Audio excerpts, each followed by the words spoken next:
Hello everybody and welcome to Love Me Some Lissa. I am Melissa. I want to talk today about domestic violence and abuse, and I want to speak to both men and women who may find themselves victims. Now you may know, or you may be someone who's been a victim of domestic violence. There's been a lot of coverage in recent media regarding the title, as well as hashtags and individuals expressing why they have chosen to stay in abusive relationships. But I wanted to focus not so much on the reasons why victims tend to stay, but rather the mindset that is required to empower individuals to leave. Now, no one wants or likes to be abused, but they have not developed a mindset as to how they will be able to leave. Now, people can be critical and judgmental about victims who've chosen to stay, but if you look at the big picture, you might find that all of us have been in non-abusive, really bad situations that we couldn't move beyond, jobs that we have been miserable on and we were too afraid to leave them, a city that we hated to live in, but because it was familiar to us, we went ahead and stayed there anyway. Also, different types of addictions that individuals deal with, and they use the addictions to mask pain, so it's hard to walk away from them and let them go because they feel like it's serving some sort of purpose, while at the same time it's destroying you. Whatever the situation is, I think all of us have struggled at some point to try and move beyond a situation that was really difficult for us to get out of. So I wanted to speak to the idea of fear, because I've read so many reasons why victims remain in abusive relationships. But not only that, but I know individuals who are victims of abuse. And I have heard everything from people stay because of the children. They stay because they are not financially stable enough to leave. They believe the abuser is going to change. They believe in the sanctity of their marriage. They're in love. And they also are afraid that if they leave, that the abuser will track them down and they could become hurt or killed or whatever, or that matters will be worse. But one thing that I've learned in listening to all of that is that all of these ideas, all of these reasons tend to be masked by one thing, and that thing is fear. Now, you can give it any reason you choose. You can mask it, you can justify it, but in the end, all roads lead to fear. Fear has been known to paralyze us. It can prevent us from being able to move forward in our lives. But the thing I think that we need to remember is that if we are making choices in our lives based on fear, we have to keep in mind that fear is not of God. He didn't give us that type of spirit. So we need to work towards removing fear out of our lives if we're using that as a foundation for how we're making our choices.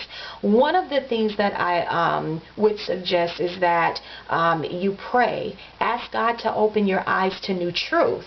Ask this so that He will give you a mindset so that you can see things clearly, and you can kind of move forward being stronger and more confident and more assured, and in the fact that you can move ahead.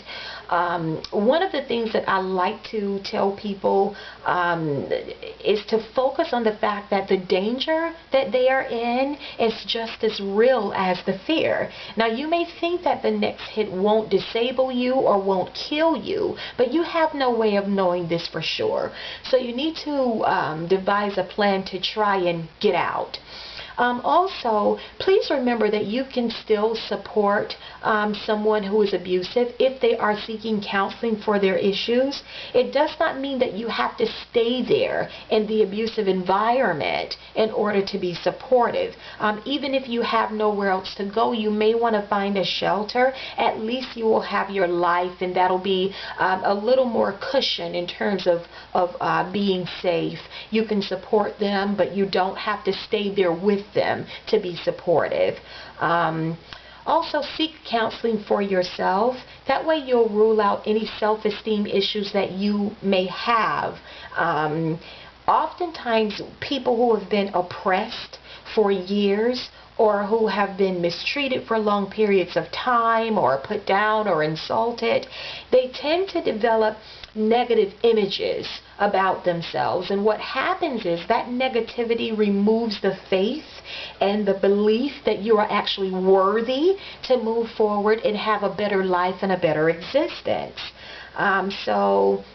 Get counseling just to rule out any self-esteem issues, or also counseling may help you uncover reasons behind why you are staying and allowing yourself to be mistreated.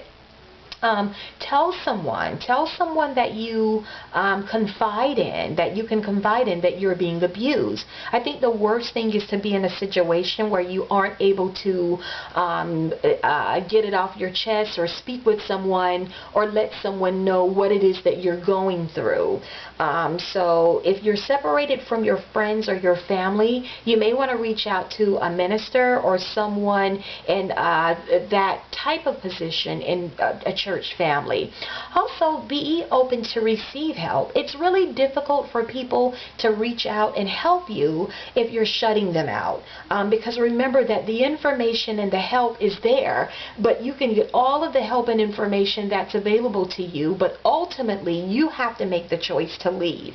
That choice in the end is yours, and no one can make you do so. You have to make the hard choice to do that for yourself, and understand that the life that you will have is worth doing the hard work and making the hard choice to leave. Understand this though, if you have children in the relationship and they are exposed to this, there is a risk that they could possibly grow up being abused or being an abuser themselves because of what they've seen. This has been known to happen. So understand that you have a responsibility to your children, and it's your duty to keep them safe from this type of atmosphere, or to keep them safe from one day becoming a victim themselves. Finally, remember that we teach people how to treat us. So when small incidents of insults and abuse happen at the beginning of your relationship, do not allow the abuser to believe that this is okay. These small things tend to grow into larger incidents, and before you realize it, you've pretty much become a victim, and that's when it becomes difficult to leave.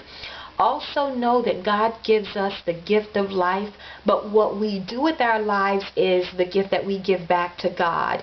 Remember that you didn't come into existence to be anybody's punching bag, nor the receiver of oppression or insults.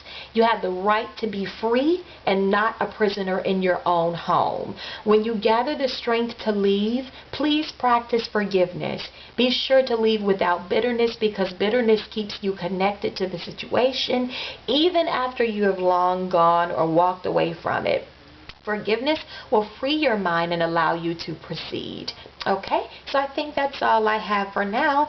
I certainly don't profess to have all the answers and resolutions to such a serious matter as this one. As I've said, I know people who are victims, but I certainly believe in supporting individuals to empower themselves to leave and try and live better lives. I think a part of that process, though, requires a mind change.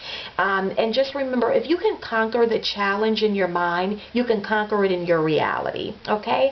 I hope that this video has inspired you or has helped you in any way. If so, please thumbs up. That is always the goal on this channel, to be positive and motivational and to encourage people to live their best life. Thank you so much for tuning in to Love Me Some Lissa. Good luck on your journey in life, and God bless you.